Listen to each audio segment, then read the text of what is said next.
शांति की खोज। एक समय की बात है, हिमालय की गोद में स्थित एक छोटे से गांव में एक बुद्धिस्ट मठ था। इस मठ का नाम शांति मठ था। इस मठ के प्रमुख थे भंते आनंद, जो अपने ज्ञान और करुणा के लिए विख्यात थे। उनके अनुयायी उन्हें एक महान शिक्षक मानते थे। भंते आनंद का एक प्रिय शिष्य था जिसका नाम सुरेश था। सुरेश एक युवा और उत्साही युवक था, लेकिन वह जीवन में अक्सर चिंता और बेचैनी से घिरा रहता था। कहानी शुरू करने से पहले आपसे अनुरोध है कि वीडियो को लाइक और चैनल को सब्सक्राइब जरूर करें। तो चलिए शुरू करते हैं। वह हमेशा शांति की खोज में रहता था, लेकिन उसे यह समझ में नहीं आता था कि वह शांति कहां और कैसे पा सकता है। एक दिन सुरेश ने भंते आनंद से कहा, गुरुजी, मैं शांति की तलाश में हूं, कृपया मुझे मार्गदर्शन करें। भंते आनंद ने मुस्कुराते हुए कहा, शांति कोई बाहरी वस्तु नहीं है, यह तुम्हारे भीतर है, लेकिन इसे पाने के लिए तुम्हें अपने मन की गहराइयों में झांकना होगा। मैं तुम्हें एक कहानी सुनाता हूं जो तुम्हारी मदद कर सकती है। फिर भंते आनंद ने एक प्रेरक कहानी सुनाई। बहुत समय पहले की बात है, एक विशाल साम्राज्य में एक राजा था जो हमेशा अशांत और चिंतित रहता था।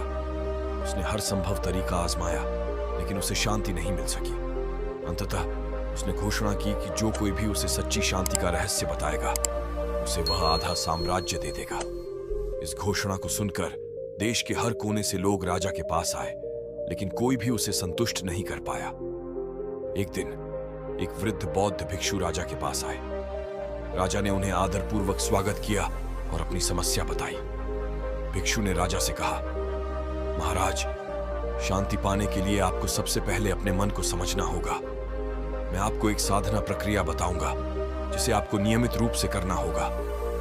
राजा ने उत्सुकता से पूछा, कृपया बताएं भिक्षु जी। भिक्षु ने राजा को ध्यान की विधि बताई और कहा, प्रतिदिन सुबह और शाम एकांत में बैठकर ध्यान करें। अपनी सांसों पर ध्यान केंद्रित करें और सभी विचारों को आने और जाने दें। राजा ने इस विधि को गंभीरता से अपनाया और नियमित रूप से ध्यान करने लगे। धीरे धीरे उन्होंने महसूस किया कि उनकी चिंताएं कम हो रही हैं और मन में शांति का अनुभव हो रहा है। कुछ महीनों बाद राजा ने महसूस किया कि शांति बाहरी परिस्थितियों से नहीं, बल्कि अपने भीतर की समझ और संतुलन से आती है। उन्होंने अपनी आधी संपत्ति दान में दे दी और एक साधारण जीवन जीने लगे। उनकी प्रजा ने उन्हें एक महान और दयालु राजा के रूप में सम्मानित किया। कहानी समाप्त करने के बाद भंते आनंद ने सुरेश से कहा, शांति पाने के लिए तुम्हें अपने मन को समझना होगा। ध्यान का अभ्यास करो और अपने विचारों को नियंत्रित करना सीखो। शांति तुम्हारे भीतर ही है, उसे खोजने के लिए तुम्हें अपने मन की गहराइयों में झांकना होगा। सुरेश ने गुरुजी की बातों को गंभीरता से लिया और ध्यान का अभ्यास शुरू किया। प्रारंभ में उसे ध्यान में बैठने में कठिनाई हुई, लेकिन धीरे धीरे उसने अपने मन को शांत करना सीख लिया। कुछ महीनों के नियमित अभ्यास के बाद सुरेश ने अपने भीतर एक नई शांति और संतुलन का अनुभव किया। समय बीतता गया और सुरेश का ध्यान में अनुभव बढ़ता गया। उसने समझा कि शांति केवल ध्यान में ही नहीं, बल्कि अपने दैनिक जीवन में भी पाई जा सकती है। उसने अपने जीवन में छोटे छोटे बदलाव करने शुरू किए, जैसे कि हर दिन कृतज्ञता व्यक्त करना, दूसरों की मदद करना और स्वयं के प्रति दयालु होना। एक दिन सुरेश ने देखा कि गांव के एक कोने में एक वृद्ध महिला अकेली और उदास बैठी है।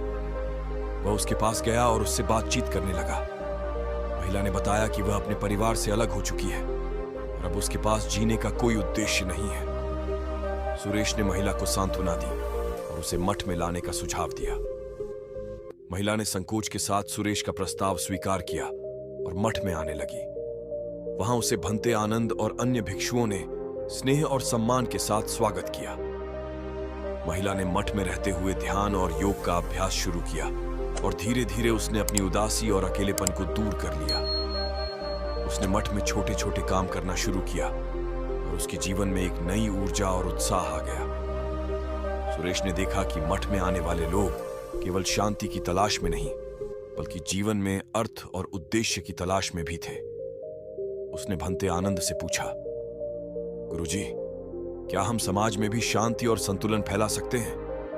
भंते आनंद ने उत्तर दिया, बिल्कुल सुरेश, जब हम अपने भीतर शांति पाते हैं तो हम इसे दूसरों के साथ भी साझा कर सकते हैं।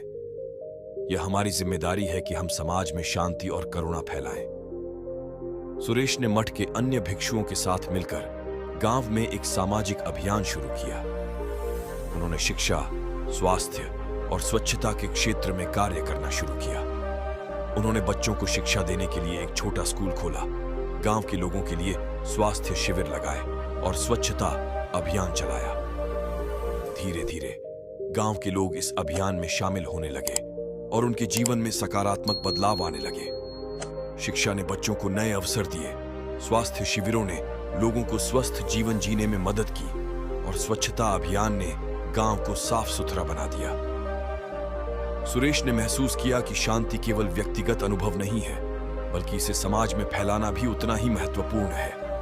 उसने समझा कि जब हम दूसरों की मदद करते हैं और समाज में सकारात्मक बदलाव लाते हैं, तो हमारी अपनी शांति और संतोष भी बढ़ता है।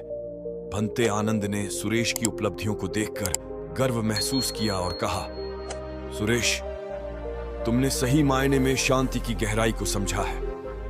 जब हम अपने भीतर की शांति को समाज में फैलाते हैं, तो हम सच्चे अर्थों में एक शांतिपूर्ण और संतुलित जीवन जीते हैं। सुरेश ने गुरुजी के चरणों में झुककर आशीर्वाद लिया और अपने मिशन को जारी रखने का संकल्प लिया।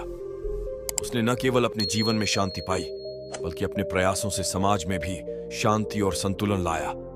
प्रिय मित्रों, ये कहानी हमें सिखाती है कि शांति कोई बाहरी वस्तु नहीं है, बल्कि यह हमारे भीतर है।